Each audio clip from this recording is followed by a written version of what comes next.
The world feels pretty out of control right now. Megalomaniac leaders keep driving us closer and closer to World War III. Innocent people get fed to the war machines as we watch on handheld screens, a twisted modern take on the Colosseum. Social cohesion seems like a twee fairy tale we once taught the children. It is very easy to feel totally out of control. The current lurch towards doomsday promises to impact us, even in the cosseted, affluent West. An empire in its death throes, and if there ever was to be a settled order in the future, a lot of chaos and uncertainty sits between here and there.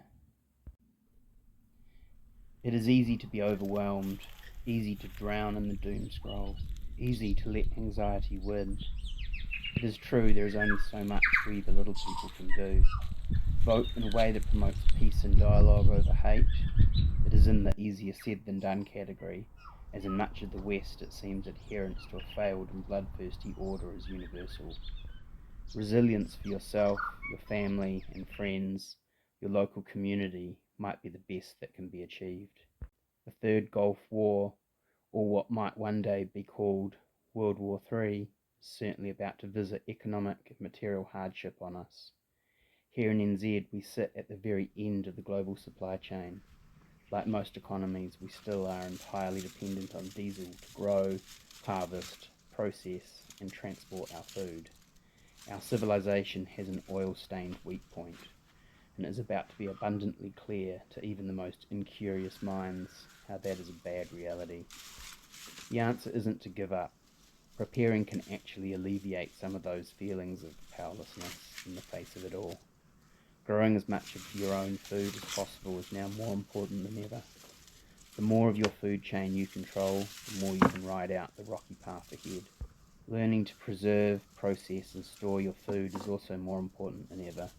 Ready meals, while being expensive and often unhealthy, may also become history. The skills of your great-grandparents might end up being important to there being great-grandchildren in the future.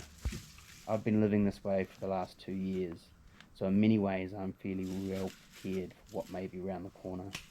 There are those who sneer at preppers or the idea of self-sufficiency or self-reliance or self-resilience.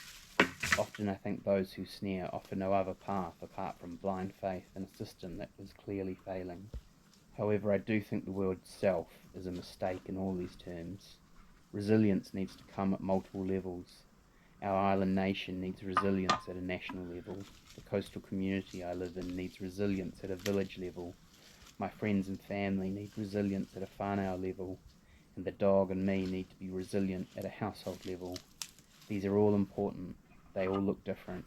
None of them are the silver bullet for the future. As it stands, I've increased my supplies from a 3-month buffer to a 6-month buffer. I'm prioritising crops in the garden that are dependable, high yielders. It's a good thing I like silver beet. I'm concentrating on keeping the fertility of my garden beds high.